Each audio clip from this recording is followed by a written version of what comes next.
सहनाववतु सहनौ भुनक्तु सह वीर्यङ्करवावहै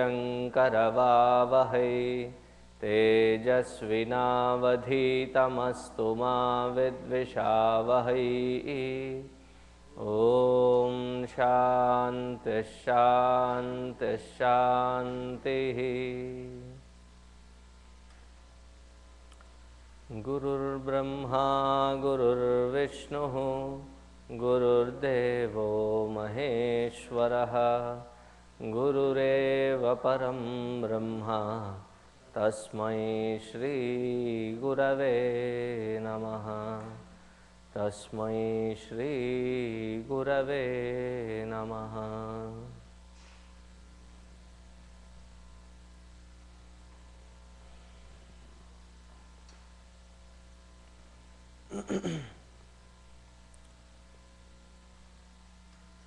We were in the fifth mantra or the fourth one. Kam sosmitam hiranyaprakaraam ardram jvalantim triptam tarpayantim padme sthitam padmavarnam tamihopahvaye shriyam.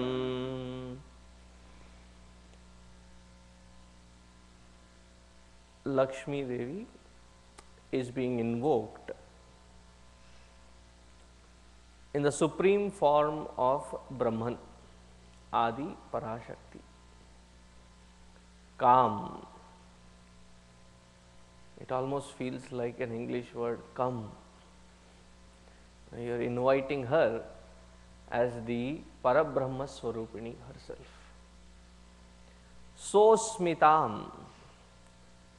She has indeed a very beautiful smile, or the sadhaka who has invited her, having received her, naturally there is a glowing, joyous smile on the face. Sosmitam hiranyaprakaram. Hiranyaprakaram, the one who has the golden shine, or the one as the Shakti of Narayana, the one who is the fortress that we have to cross to reach to the actual glow. Hiranmayena patrena satyasya pihitam mukham. Sometimes when the shine is so bright, you can't actually see who is behind that shine. And that shine is the Shakti of Narayana, and Narayana is, or the Parabrahma Paramatma is behind. So, here because it starts with Kam, so it is the various attributes of her, that though she is Parabrahma Paramatma, she is expressing as this beautiful form. Hiranyaprakaram Ardram, the most compassionate one. The one, and mothers are always like that, right? Compassion comes naturally to the mother. It is the fathers sometimes are very strict, most of the times. Ardram, the one whose heart is filled with compassion. Jvalantim, don't take her for granted. But at the same time, she is Jvalantim. Various interpretations of this Jvalantim. At this moment, we take the burning glow. Jvalantim, Triptam, Tarpayantim. She is ever blissful, ever satisfied. The one who is happy alone can give happiness.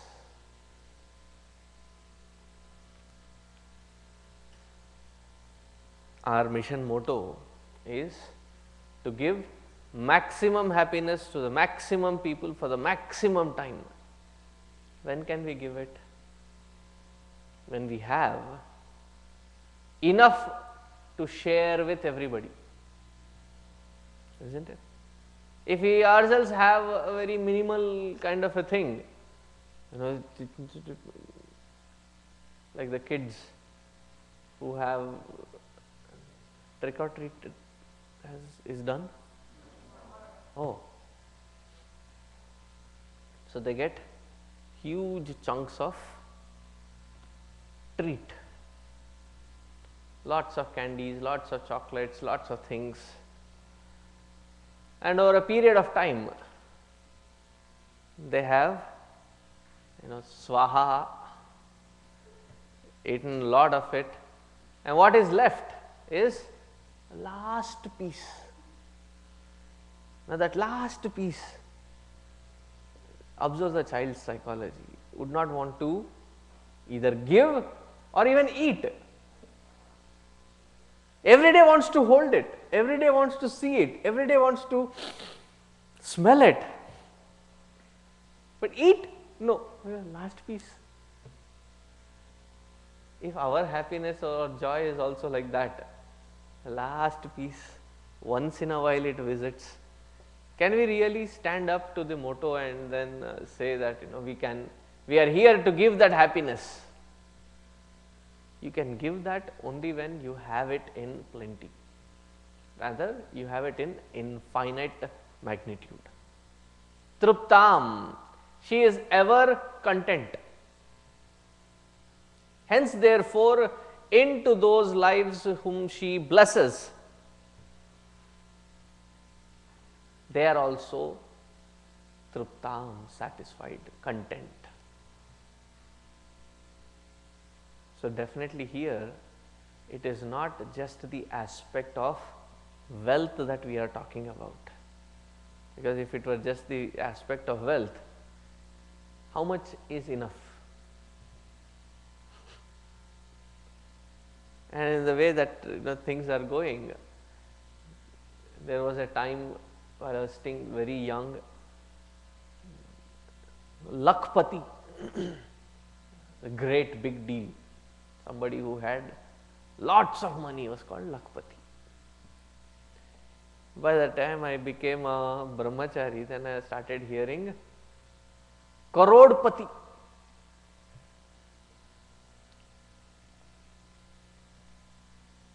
Crores and crores of rupees. From that standpoint, what happened to the Lakpati is almost deemed like Roadpati. You have nothing. I came to this country, started with millionaires. Now they talk about billionaires. Presently, the trillionaire is only a elite league of countries that have debt towards the World Bank. Those are the trillionaires that we can talk about. So, how much is enough? So, definitely we are not talking about that trivial or that physical, peripheral meaning. Something that she is already satisfied and content, and by whose presence in our heart only blesses them with contentment and satisfaction. Truptam tarpayanti padme sthitam. She is seated in a padma. Padme sthitam padma varnam. Padma varnam. I was reading a beautiful poem. In that it says, in the Kshira Sagara, there are white lotuses in which is seated the Padma Varna Lakshmi. Can you imagine? There is absolutely no striking difference between the background and the foreground. Everything is pure and white. Kshira Sagara, white in color. Now, what are the lotuses? Lotuses are white in color. On that lotus, who is sitting? Somebody who is glowing white. Padme sthitam padma varnam Tam ihopahvaye shriyam. May I invoke that Lakshmi, that Shriyam into my heart, by whose just mere presence gives me this unbound, amazing depth of satisfaction. Now going into the deeper meaning. Yesterday also we saw Ka iti brahmano nama. So you read Vishnu Sahasranama, the different names of Brahman, Kam, Kaha, these are all different names of Brahman. I should do that actually. People sometimes get really picky. So a recent couple came and said, Swamiji, we are expecting a daughter. Please suggest some unique name. It should start with Ta or T. Unique name, something which is simple, unique, easy to pronounce. So I gave a list of 10 or 15 names starting with Ta. Tarini, Tarika, Tishya, Tanvi. I really got mad. I said, I'll give you a best name. It comes in Lalita Sahasranama. Tadillata. Swamiji, go take the other 15 names, go decide what you want to decide. Next time I should include this. Kam, Kaha. Go name your child. Kam iti brahman, ka iti brahmano vai nama. It is the name of Parabrahma Paramatma.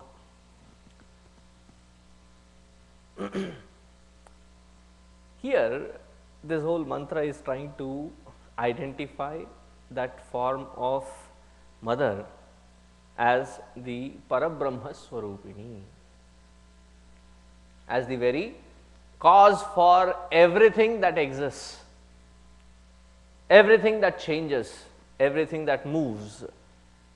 That primordial cause is being recognized here as Sree Devi. By calling her as Brahman, it is also being said very clearly that Brahman is something which cannot be ashabdam, asparsham, achintyam. Ashabdam, that which cannot be expressed in words.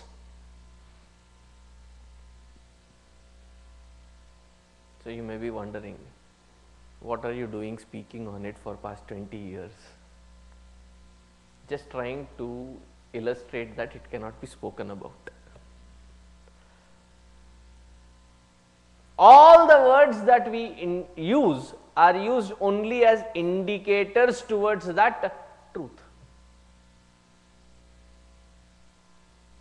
Ashabdam, asparsham, meaning one meaning is you cannot touch, you cannot hold. Holding it in the physical sense, holding it as a emotion, holding it as a concept in the intellect. It cannot be held in any instrument that we have so far. If Brahman is something which cannot be held in any instrument so far that we have,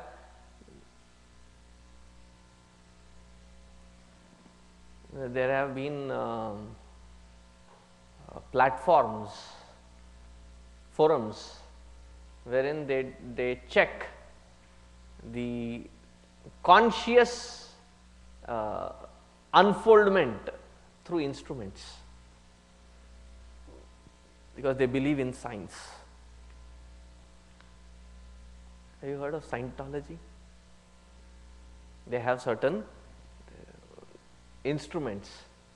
The very instrument with which we can see, perceive, it doesn't function there. That Parabrahma Swarupini, wherein words cannot reach, descriptions cannot describe, asparsham, achintyam. So Kenopanishad very beautifully puts it. Did you understand? All the students say yes. That means you have to go study again. You have not understood anything. Why?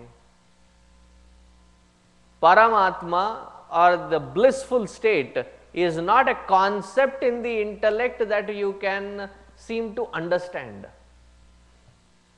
All the process of Shravana and Manana yield the result of leading to an intellect with a clear mind, a clear state, wherein it does not have any further doubts. That is the only purpose. Once it reaches to that peaceful state, rested state, then what you come to experience is beyond words. And it is not that difficult a concept. How can it be? Somebody must be there who can explain it in words. You take a simple example. We have 6 tastes, right? Whichever one you like, pick. A beautiful, tasty sweet is made. A sweet dish is made. This is only an example, a disclaimer. Last time I had gone somewhere and I gave the example of Rasgulla twice or thrice. Rest 5 days, morning, afternoon, evening, the bhikshas had only Rasgullas. So I said, maybe let me have my disclaimer. So whichever is the sweet of your taste, I am scared to even mention which one. You put it in your mouth, and as it melts into your mouth, you are reveling. You are just this close to realizing.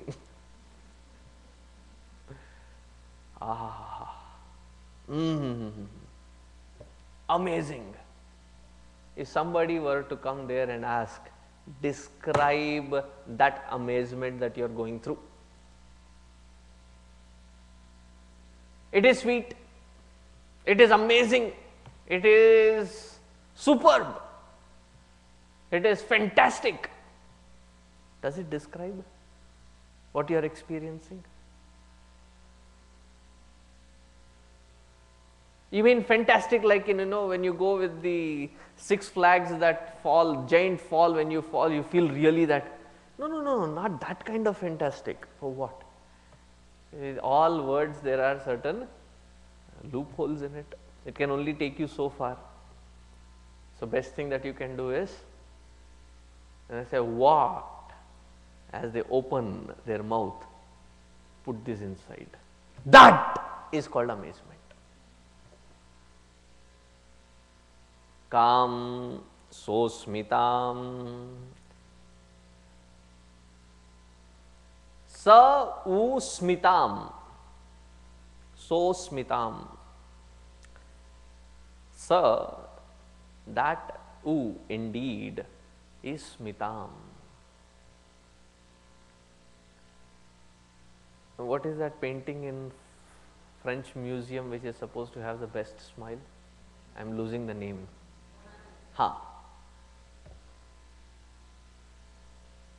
Even that would be nothing. Smita Vaktra Dharam, such beautiful smile on her face. And those who are meditating on that form of mother, naturally, you also get the same kind of smile on your face. See, in the first 2 mantras, she was invoked, Jata Veda was asked, Please usher her, please help bring her unto my heart. In the last shloka and last mantra, we saw that she is the one with Ashvapurvam Rathamadhyam Hastinada Prabodhinim, invoked and awakened by the Kundalini. She is now coming in, and now she has already come. That which you are yearning for is right in front of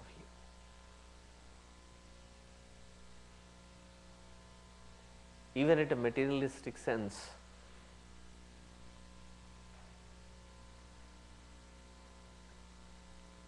you have been searching for that particular vastu all over the place.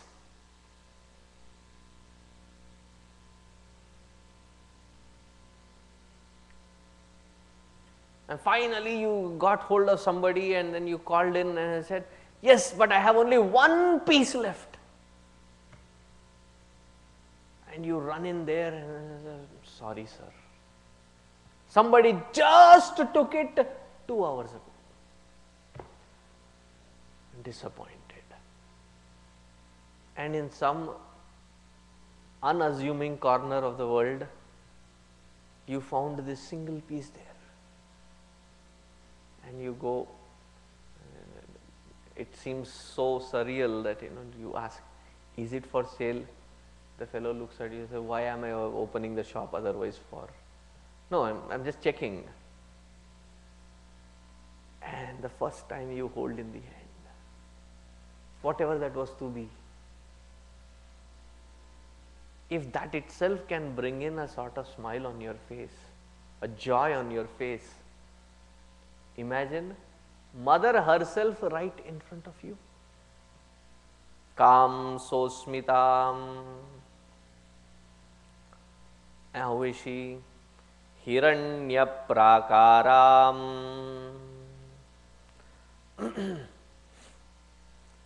One way of understanding this Hiranya prakaram is that prakaram is the Chandasa prayoga. Chandasa prayoga means the Vedic literature, the way it uses it. The actual Sanskrit recognizes it as a prakara, vividha prakara. Hiranya prakaram. Different shining glow.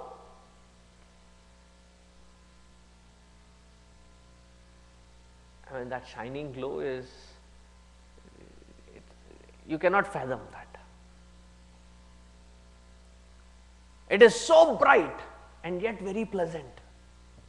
That is the uniqueness and beauty of this combination. And that is why mother is always described as the moonlight. It's bright. I mean, when you are in the city, you can't actually understand the brightness of moon because of the other lights that distracts the moonlight. When you go out into some wilderness,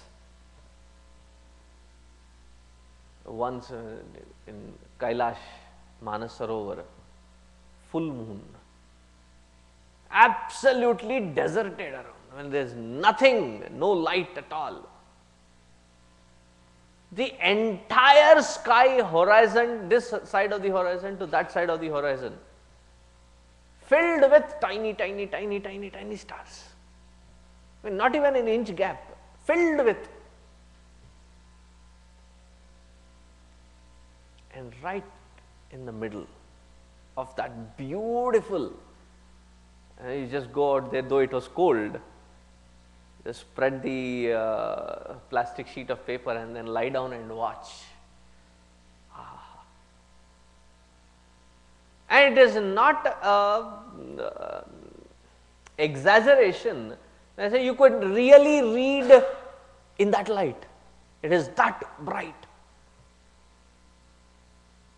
It is bright and yet it is not scorching. Hiranya prakaram. The other meaning is that if you take this mother, this form, Sree Vidya, as the Narayani Swarupa, the Shakti of Narayana,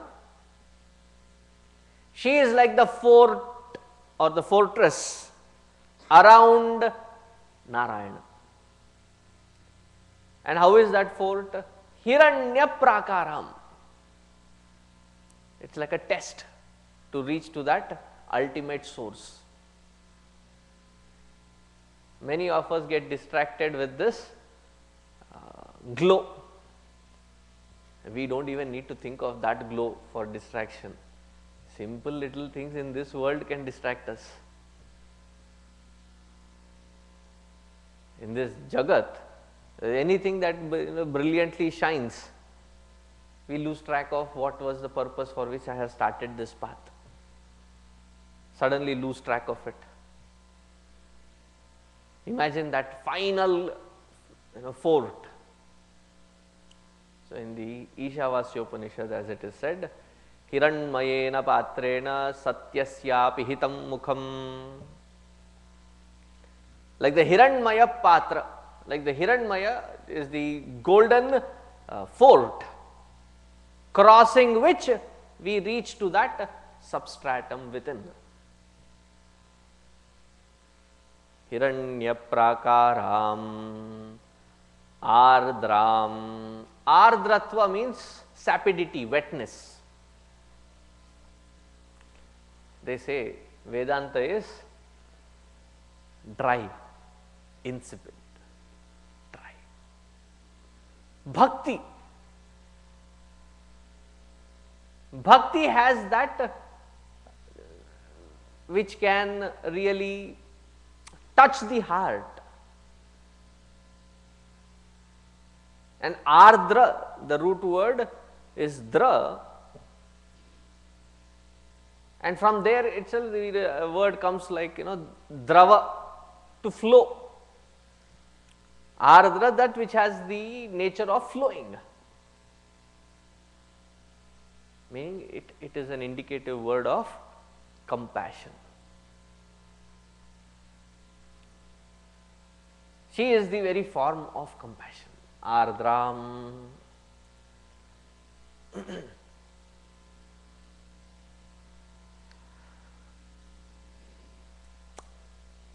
From the Milky Ocean, when Lakshmi ji was born, at that time, the nakshatra that was during her birth is Ardra nakshatra.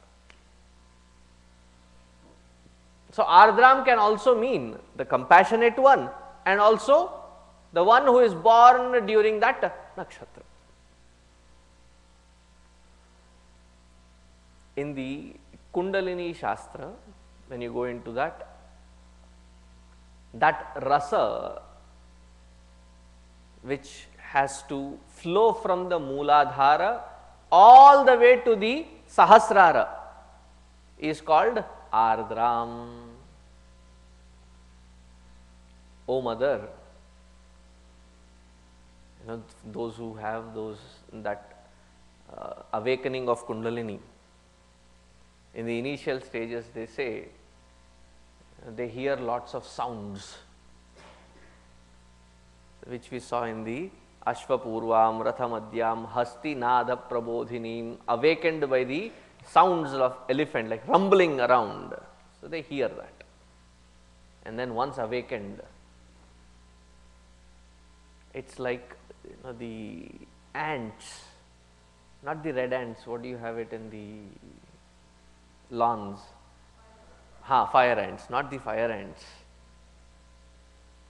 Back in India, there are these black ants, small ones.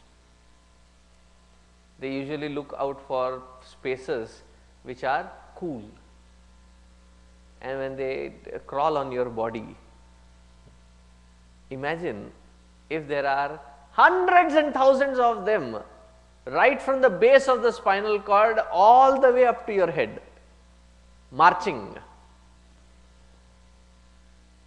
How would be the feeling?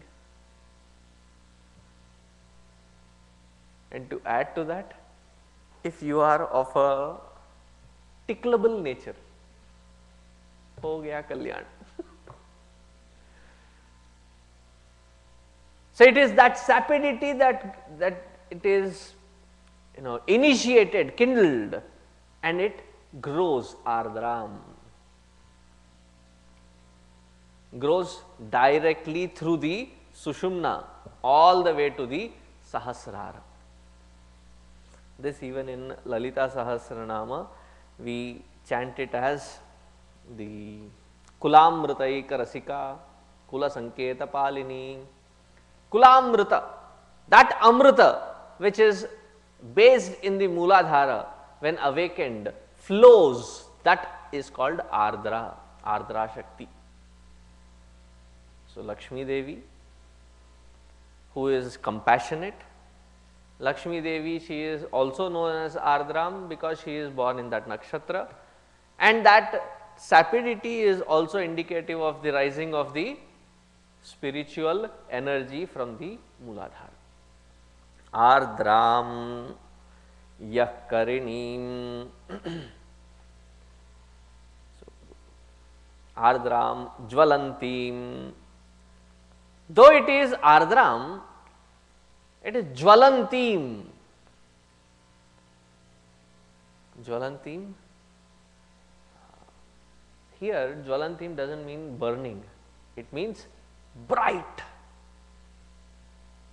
And when that Shakti flows through each one of these chakras, there is a different kind of glow, different kind of glowing experience that individual experiences. Then the second meaning, when you are in presence of somebody who has unconditional love, their eyes glow with.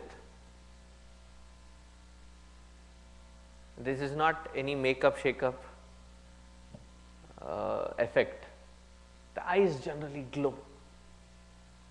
Jvalantim.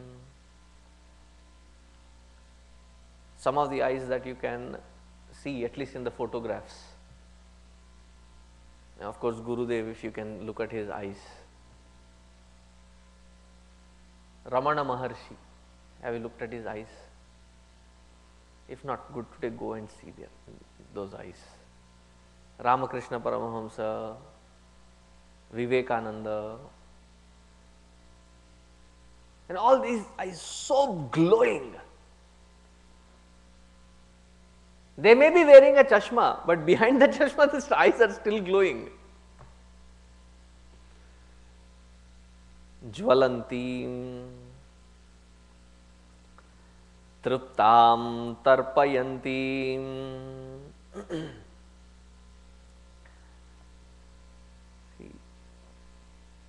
Jvalantim can be taken also as another set of meaning is Tasya Bhasa Sarvam Idam Vibhati.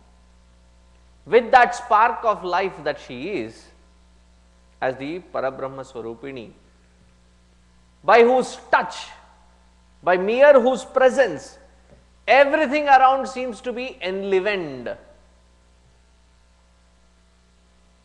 I can see, I can smell, I can taste, I can hear, I can touch. Every perception and action seems to be enlivened. Jvalantim, that which kindles, that which gives that spark of life in it.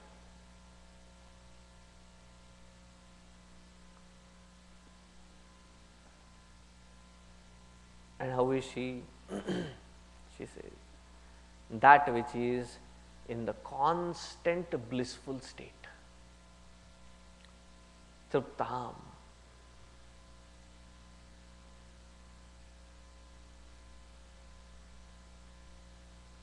Navaratri is just past, right? You may still have some reminiscence of it in the kitchen, but during the Navaratri time, there is so much of festivity all around, and you keep visiting and visitors keep coming. There is so much of goodies exchanged. sweets and all these things. On the Vijayadashami day, an elaborate meal is cooked.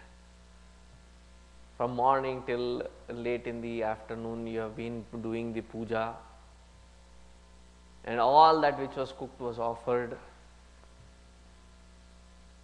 And then you take the plunge.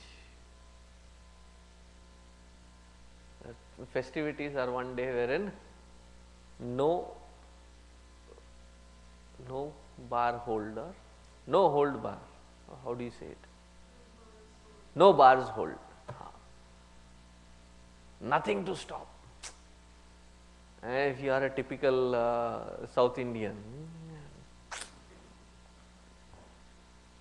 I think only Indians can say it finger licking good. The rest of them have to say fork licking good. And sumptuously you had. And just as you relaxed in your couch, guests, they keep coming. Because you have Devi's beautiful alankara, and there is these different steps on which you have different dolls and other things arranged. Different kinds of pratimas are being arranged. So people come to visit. People make it entertaining. People make it interesting. There are themes. So they are interested to know what is the theme and how well you have presented the theme. So there is a guest coming. And the guest has come with garam jalebi, just made in their house, brought.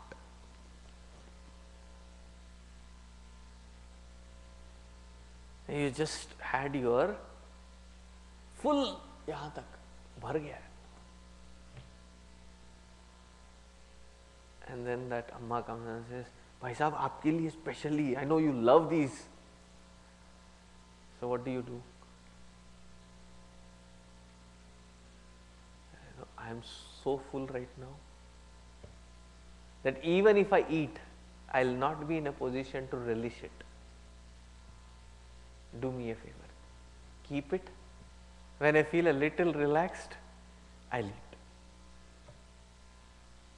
See, when you are so trupta from inside, nothing can really agitate you from outside, even though it is something that is very enticing.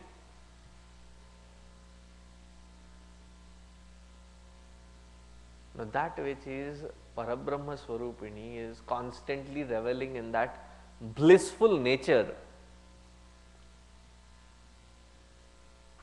So she is always in that truptam, and hence therefore when she dawns, when she is invoked and when she is in that devotee's life, that sadhaka's life, tarpayanti, that devotee is also ever established in that amazing blissful beatitude, constantly satisfied, trupta.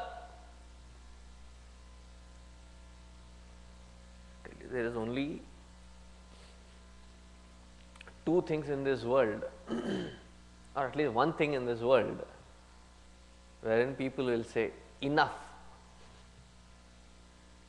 And that is why that dana is considered as a very shrestha dana. Give any kind of other dana, you keep asking for more. And how much ever is not enough, ever. Food for that matter. Actually, you go to the Indian houses, hospitality they call it. There is a similar sounding another word. The way they serve, it almost feels like hostility. Hurry, you just ate this much, eat little more. And then there are these mothers who have these concepts. We are told that you should never serve once. So one more.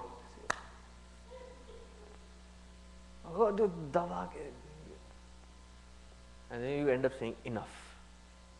So, if you can understand tripti from that standpoint, and all realms possible, physical, emotional, intellectual, spiritual, all realms possible, the one who is touched by the presence of this mother is constantly reveling in that tripti.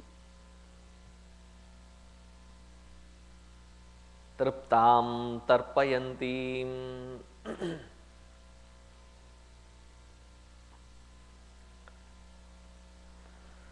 Here the presiding, in this mantra, the presiding deity is Sree Lakshmi.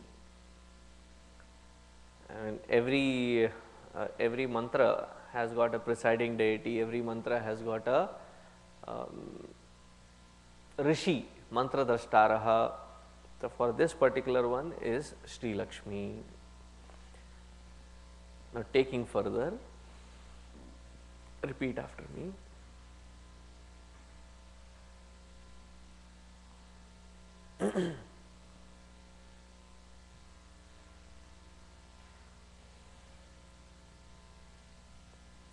Chandram prabhasam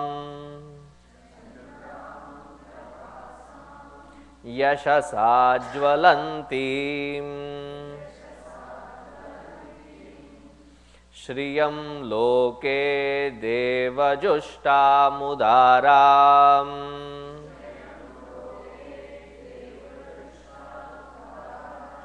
tam padminimim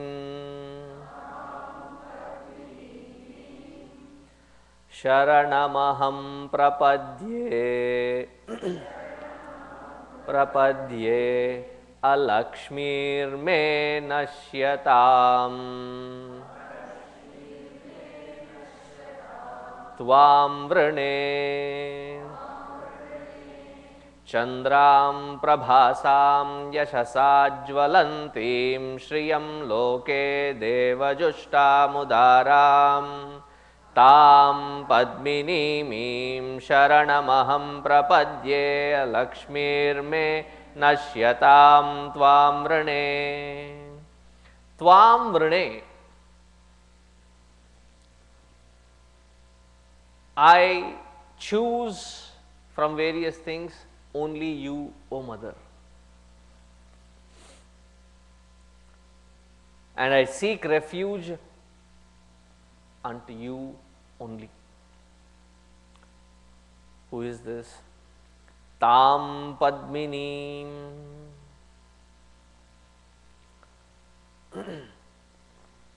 That who is known as Padmini. How is she? Chandram Prabhasam Yashasam Jvalantim. Chandram. There is one story in Bhagavatam which says that when the milky oceans were being churned,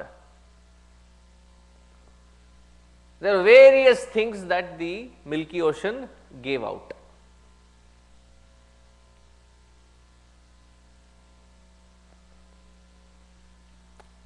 So, the Chandra is also a product of milky ocean. So, Lakshmi Devi gets the name of Chandra Sahodari. She is the sister of Mr. Chandra. But when you look into the Devi Puranas, say all those which were produced or which were created during that mathana of the milky oceans, they were different amshas of Lakshmi Devi herself. Kamadhenu, Uchchaishravasa, Iravata, all of them were the amsha of Lakshmi Devi alone. Chandram Prabhasam. So, she is like as beautiful as the moon. Chandram Prabhasam. And her glow, and it can be taken in both sides. Her glow is famous, and the other way is Anywhere where there is any fame is because of her glow alone.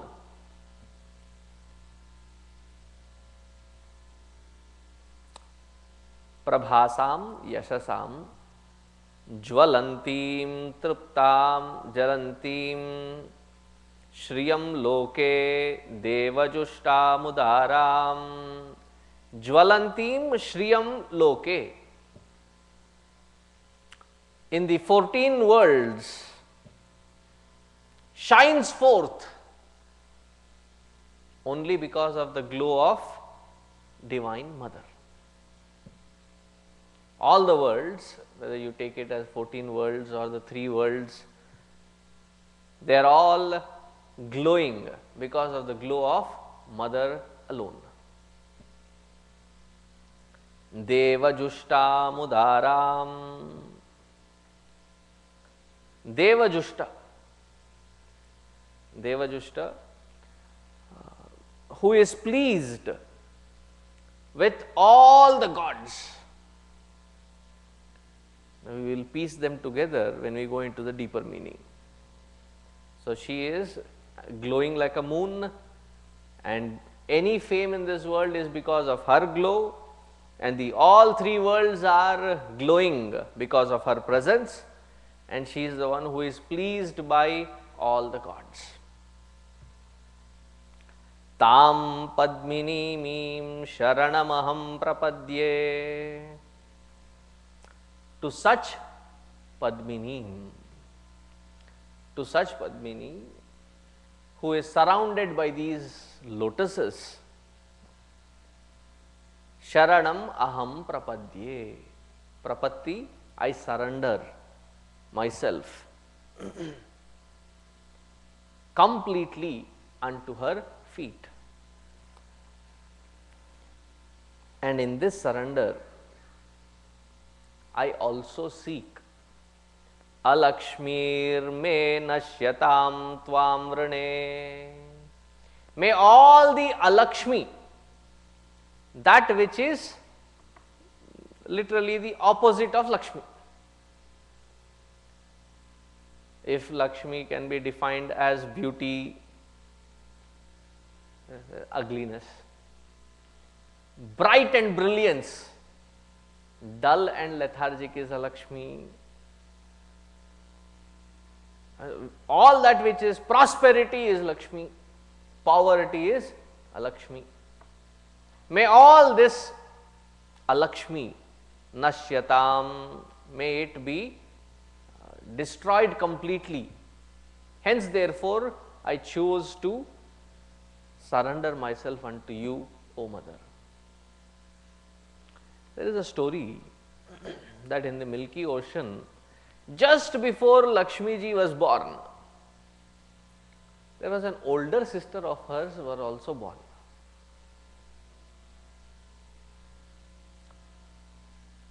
And she was named Jyeshtha Lakshmi.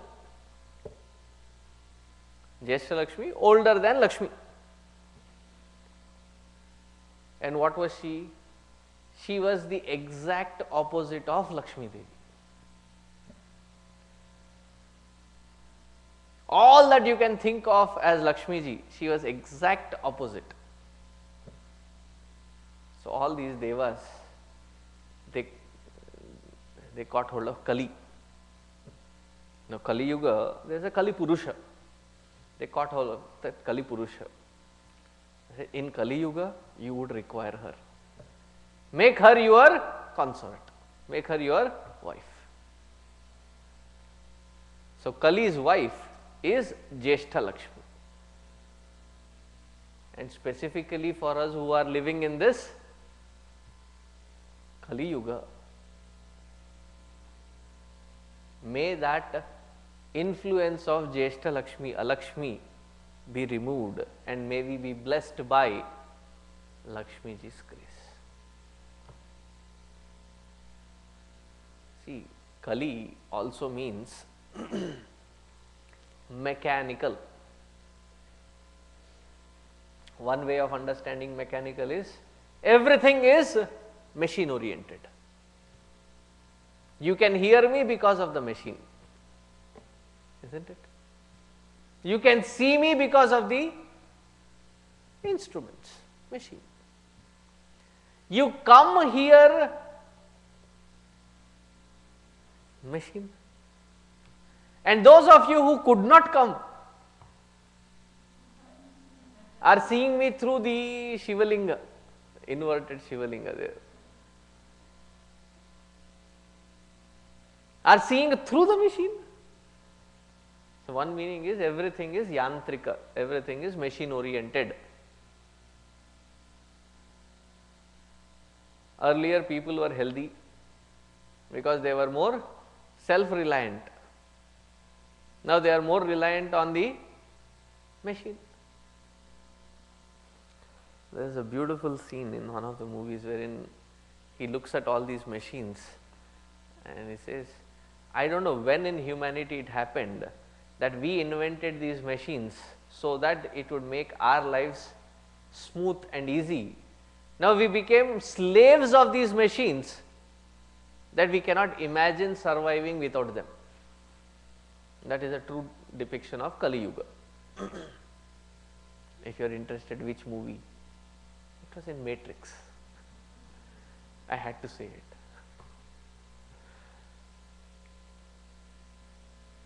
The other meaning of yantrika or mechanical can also means lives become very mechanical, mundane, boring. There is no rasa in it, there is no lakshmitva in it. Constantly sapped out because of the alakshmi all around, within as well as without.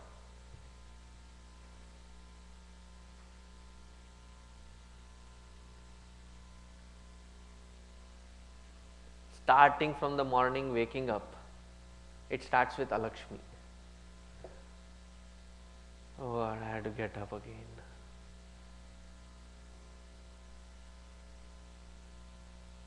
See, our ancestors were not fools. Never were they. We don't understand the purpose and meaning of their grand vision.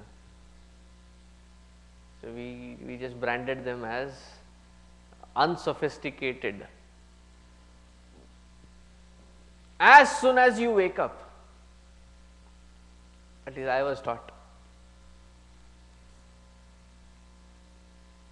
the moment you wake up, open your eyes, you start with the first thing is you rub your hands. Do you remember that?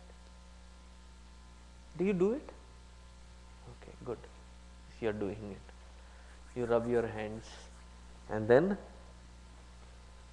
looking at your hands, you start with Karagre Vasate Lakshmi. अच्छा, श्लोका भी पता है, very good.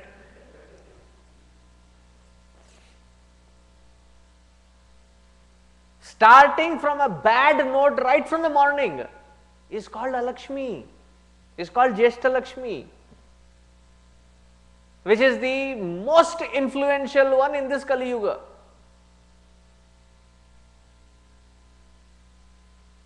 And then before you step out of the bed, you touch Mother Earth. And then you chant, Hey Mother, we have been stepping, trampling on you all throughout the day. You allow us to do so. You bear with us.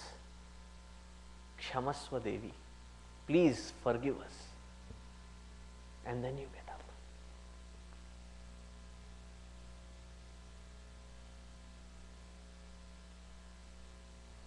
The prayer is very beautiful. It says, Alakshmir me nashyatam tvam rane. Being in Kali Yuga, the extensive influence of Kali or Mrs. Kali,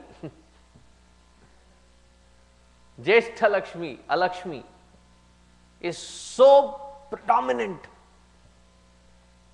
Let me invoke you with all those virtues that you stand for. And here the word used, Tvam Vrune, it does not happen by magic. You, the sadhaka, has to choose yourself to pick which path to tread. Having picked Alakshmi, and you keep stating that, mere naseeb to phute. There is no grace in my life. The electricity is there. You are not in New York today. Mrs. Sandy there. So you have electricity. You are still sitting in a dark room. Why? You are waiting for the grace of the electricity to touch the light bulbs. All that you have to do is turn the switch on. You have to make that choice. I, the sadhaka, I, the seeker, has to make the choice. Which one should I choose?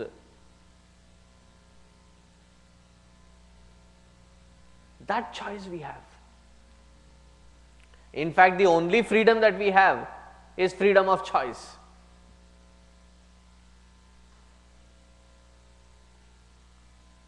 Alakshmir me nashyatam tvam rane.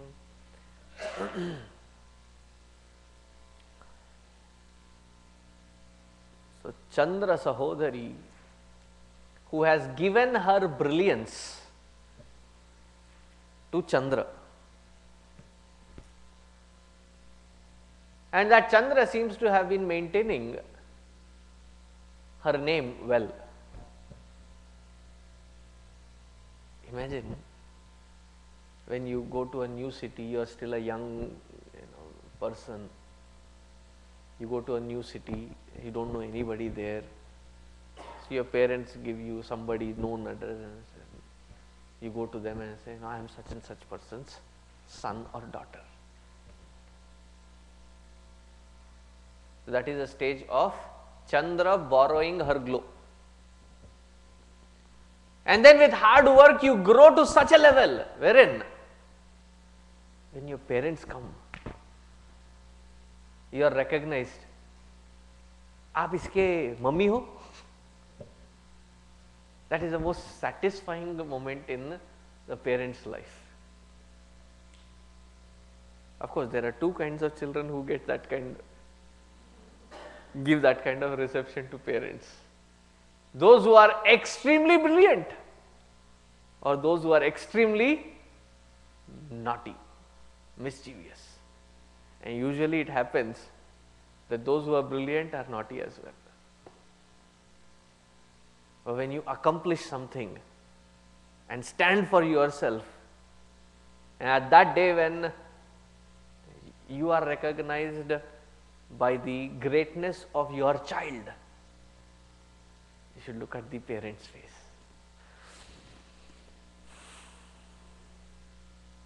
A 42-inch chest becomes 84, doubles.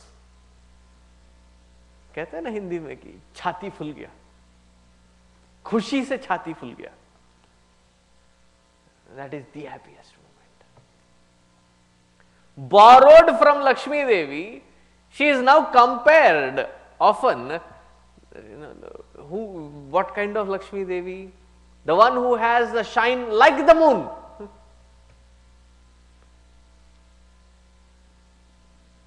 So each one of us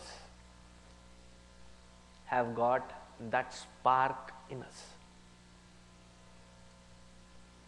If you are sitting here, if you are listening to this, it's only because that spark is there.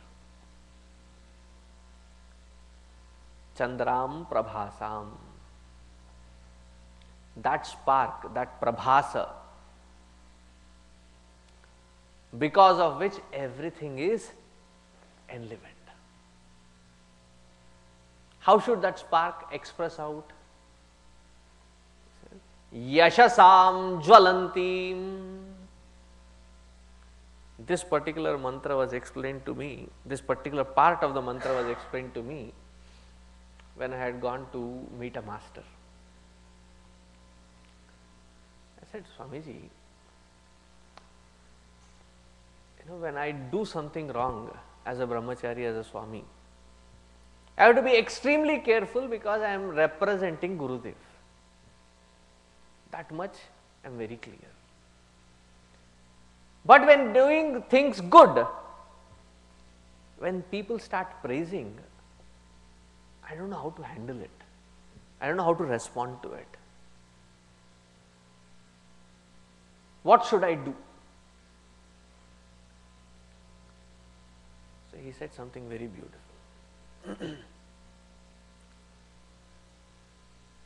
Why do you think that they are praising you? It is His grace flowing through you, and when there is a praise, it is not that they are praising you, they are indirectly praising that master to whom you have surrendered to.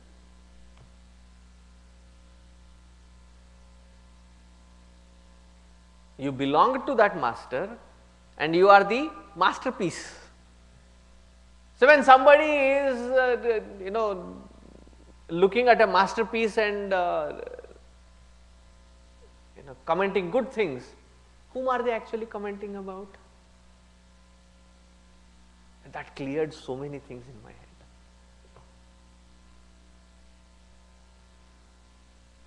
He referred to this particular part of the mantra and another Ramayana shloka wherein Hanumanji was praised by somebody. And Hanumanji was very happy. He was praised. Whenever Ramji praised, he never allowed him praise him. But when others praised him, he was very happy. I think it was Angada. He goes to Hanumanji and says, shouldn't we be humble when others praise us? I am happy in my humility, he says. Hanumanji's standpoints are all amazing. I am happy in my humility. So what is the reason for your happiness, if it is not, bloating your ego? So he says, Arey nahi, there is a question of ego here. I am happy because they are praising me, but indirectly they are praising Lord Rama.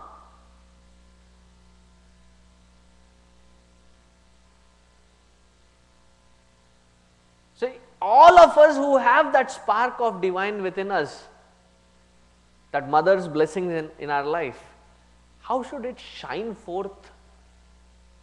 Yashasa jvalanti, that it should gather that yashas, that fame, worthy of that divine alone.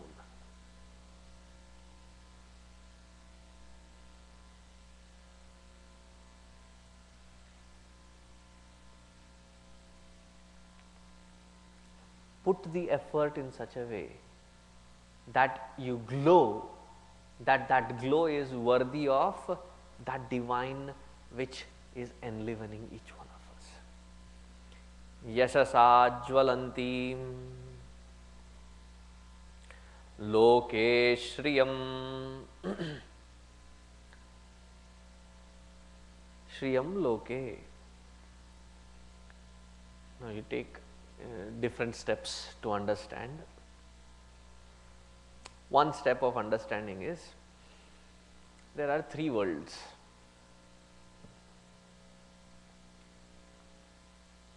What are these three worlds?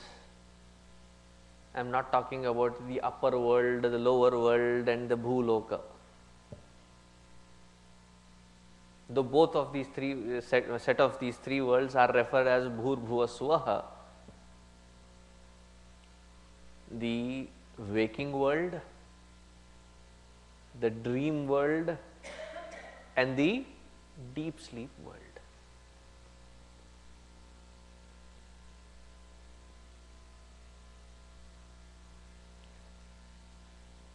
And there is this asura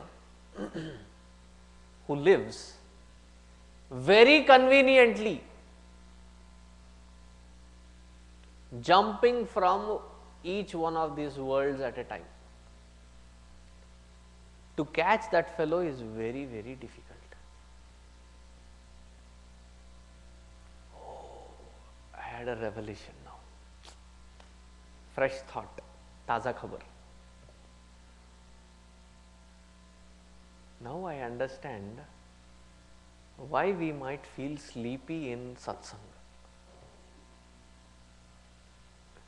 Because that asura is being attacked in the waking world, so he quietly slips into the next world so that he stays protected. The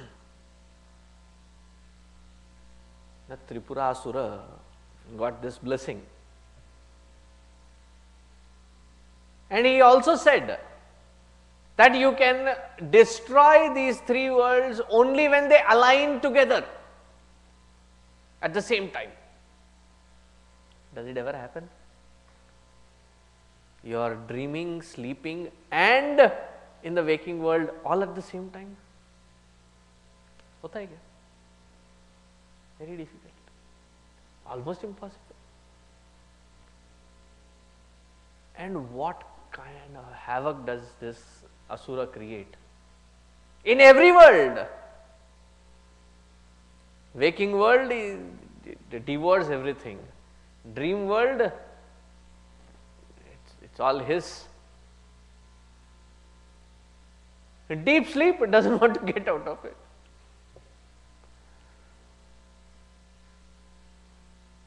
When Lord Shiva finally said enough is enough, and he took the bow and then launched it,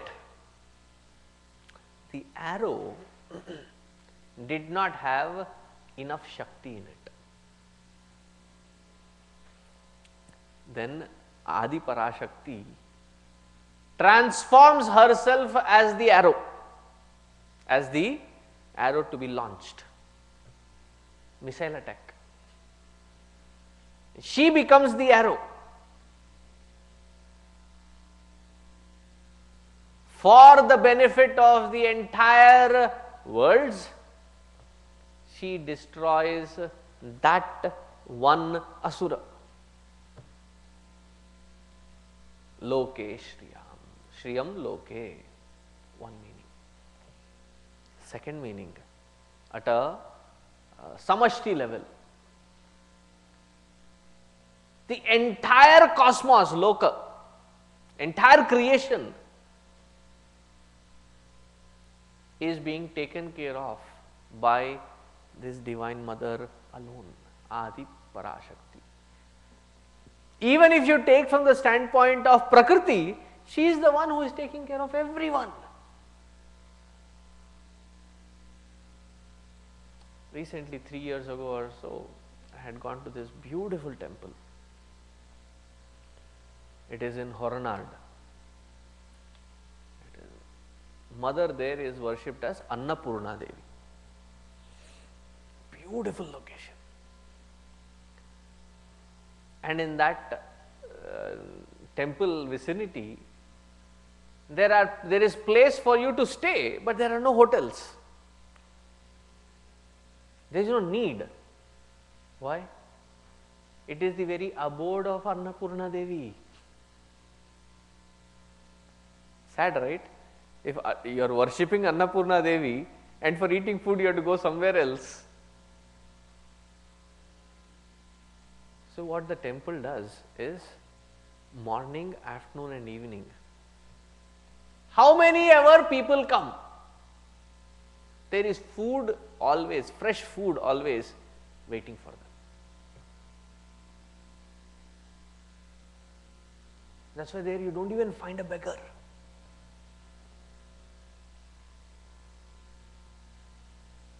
See, going from Andhra Pradesh, have you walked the Tirupati steps? Every step is shared by a couple of them. Recently I had taken somebody to Kedarnath, and this kid,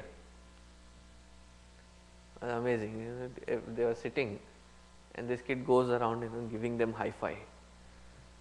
He thinks that they are all sitting there for high-fi. The mother feels bad. The mother goes around giving them all dakshina later. You go to this place, there is not a single beggar. And the best part that really touched my heart was, After everybody is fed, she gets the Naivedya. Usually she is the one who first gets the Naivedya and then everybody is fed. But here, after everybody is fed, then she is given the Naivedya. Saying, mother, now all your children have eaten, now it is time for you to eat. The moment I heard it, I just couldn't stop myself. I was standing there in front of her. I am not a very emotional kind of a person, but the tears couldn't stop. And standing there in front of her, she is usually the Devi forms are, Bala Tripura Sundari, or they are at the most shown as the young 16 to 18-year-old form of Devi. Here she is really elderly. She is shown as if she is 40. It's all golden murti, but very beautiful. And to top it all, as I went through different corners of the temple, and then I was coming out, outside the gate of the temple, there were like 5-6 containers full of food and 1 container of water nicely placed outside. And I asked the priest, what, for whom? Because even if any guest comes in, knocks in, even at the dead of night, you are ready to feed them. This is for whom? There are some unfortunate children of mother who may not want to show their face to the society.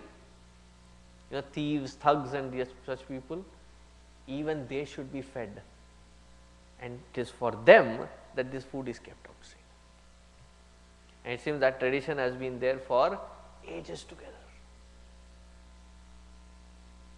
As Annapurna Devi, she is the mother who feeds the entire universe.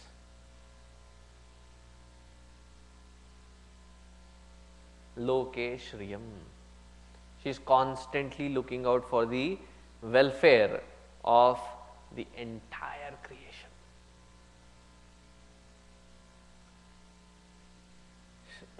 Shriyam loke devajushtam mudaram. Devajustam. She is described here as being pleased by Indra, Vishnu, Rudra and all other gods, Brahma, Vishnu, Maheshwara, and Indra, Varuna.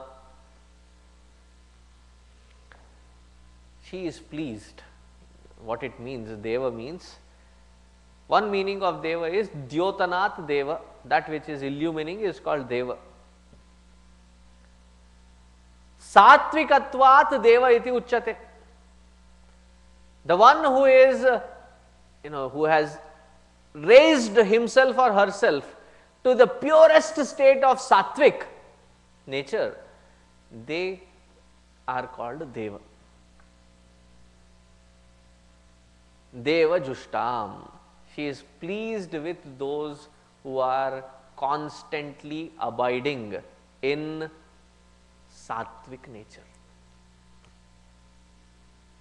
Predominantly abiding in sattvic nature. Yes, tamasic nature is required, without which you cannot sleep. But during the waking hours, even though if we have to run in the world which is Rajasic, what is that which is spearheading that Rajasic force? Is it a Sattvic intent or a Tamasic intent or a Rajasic intent? That decides that the effort becomes Sattvic. Deva Justam. She is constantly pleased by those who are in that constant state of sattvic nature alone. Don't answer, this is a question for you to think about. When we look at our day's work, are we constantly in that sattvic mode?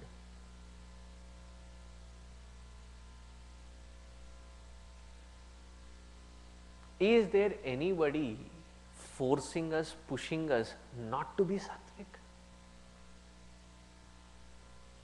Tvam vrne, I choose you, meaning I choose myself to be constantly, awarefully, vigilantly be in that sattvic state alone. Deva Jushtam. But Swamiji, it is so difficult to be in that constant sattvic state. How difficult, Don't worry. Why? She is Udaram. Udaram, one meaning is she is very generous. Udaram, she is very patient.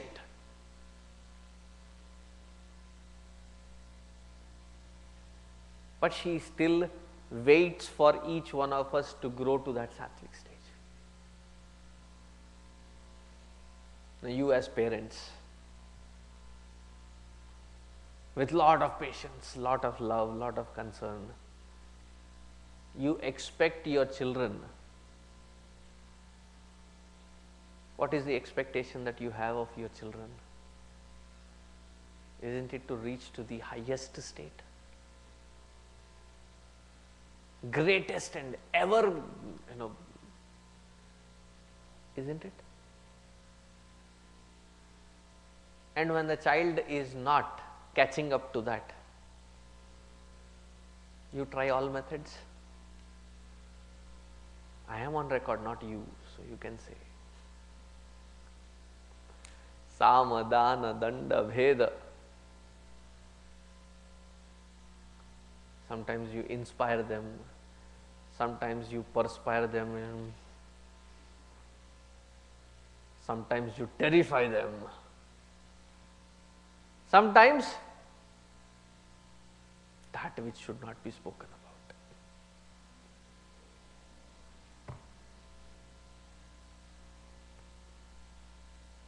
Whatever you do, why do you do what you do towards your children?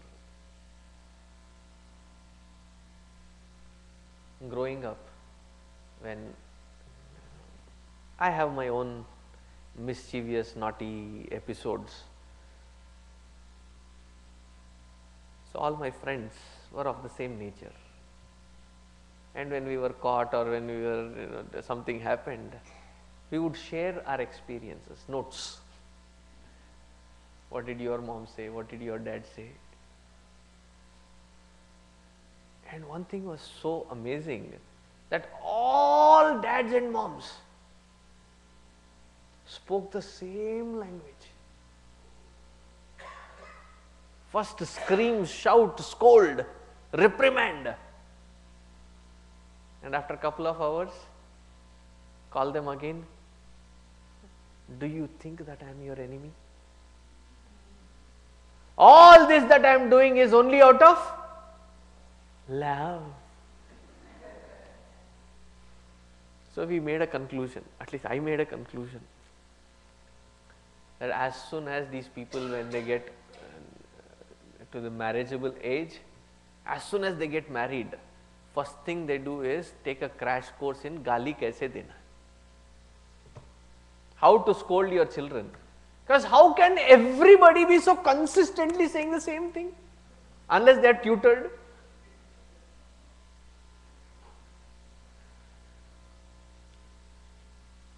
See, udaratva, generosity of mother, should not be misunderstood as pampering nature of mother. In her generosity, in her patience, whatever would be sufficient enough for that child to grow to the next level, she shall provide that as an experience. Udaram.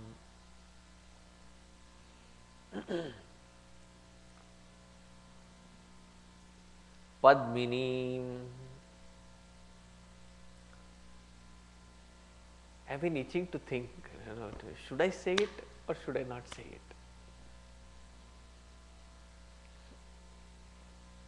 All those who have the name Padmini, should sue Apple stores. Why? They can claim Padmini, iPad mini.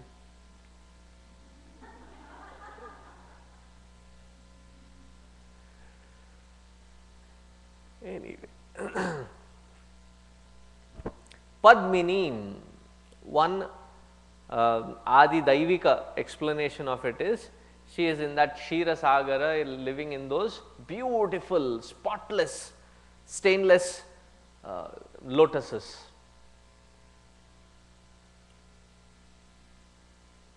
And if you look at it close by, where are these lotuses? Where is that lotus? The residing abode for mother. It is right here, starting from Sahasrara to the Mooladhara. At each spot of this different kinds of lotuses, it is mother alone residing as that energy. Padminim, that who constantly resides in that lotus. Padminim.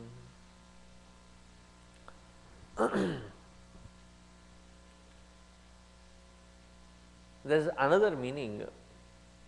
Padma also means the one which is the prapancha. Padma prapanchat prakirtate. The entire world, is there any bit of this world which is not touched, which is not enlivened by that divinity?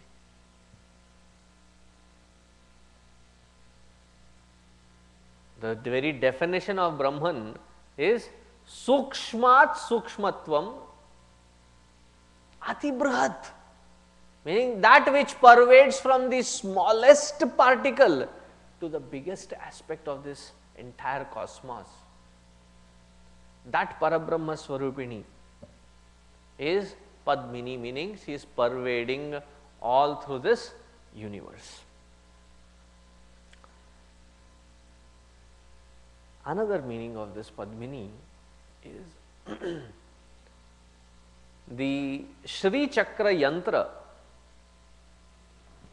When you see it in two-dimensional, it is printed as that Chakra Yantra, but otherwise it has 9 floors, 9 different layers. That entire structure is also called Padma Mandala. Padma Mandala Madhyastha, the one who is living right in the middle of that Padma Mandala, where Bindu Mandala Madhyastha, on the final abode there is a Bindu, right on that she is residing. Again reconnecting it to the earlier step. Where is that Padma? Where is that Padma Mandala? When you look at it from the Sahasrara top down, that Padma Mandala is right here.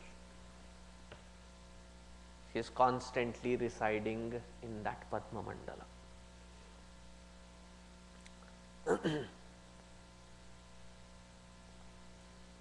Padminimim Sharanamaham Prapadye. To that constant, conscious Parabrahma Swarupini, I am taking complete surrender. Surrender is not when you still are demanding, "Oh Lord, let the best happen to me." That means you are still commanding the Lord. That does not show surrender. Surrender is when the devotee finally comes to understand, "Lord, whatever happens to me,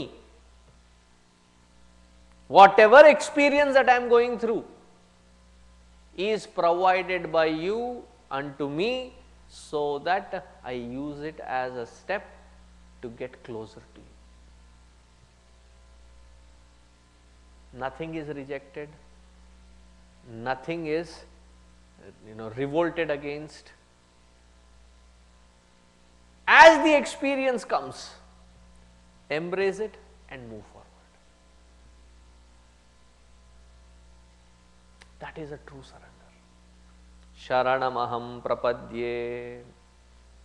I completely take refuge unto you.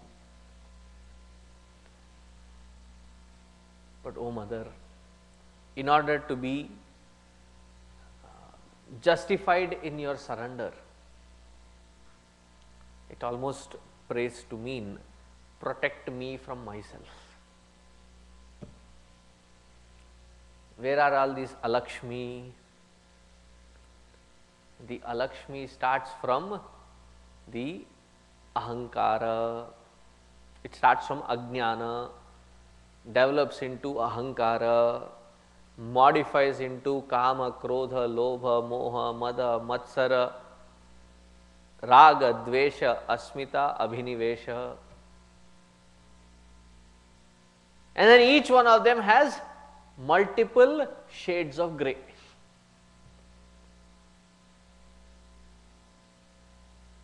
The internal. Now the external, the external Alakshmi are lethargy,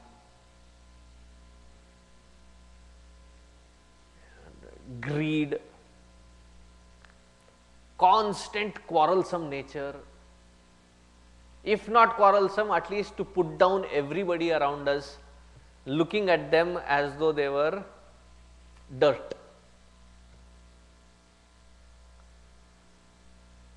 And cruelty, cruelty in words, cruelty in action.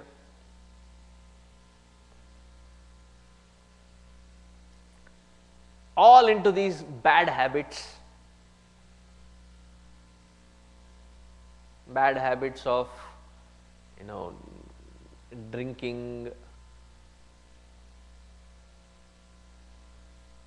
Sometimes I wonder when I go to different houses, right in the living room, all that I see is that display only.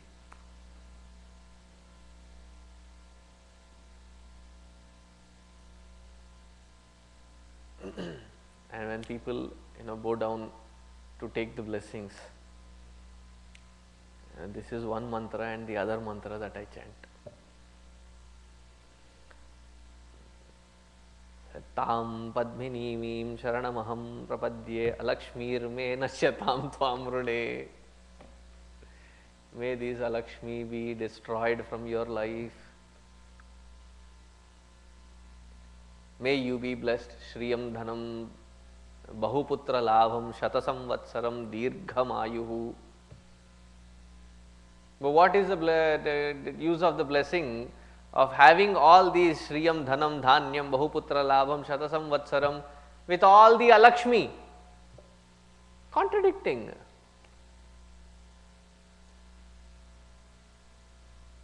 So all the drinking habits and the eating meat and other things. Anyway. So that choice of choosing other than Alakshmi is a freedom that we have, that we need to choose, allowing that grace which is already existing to flow abundantly in our lives.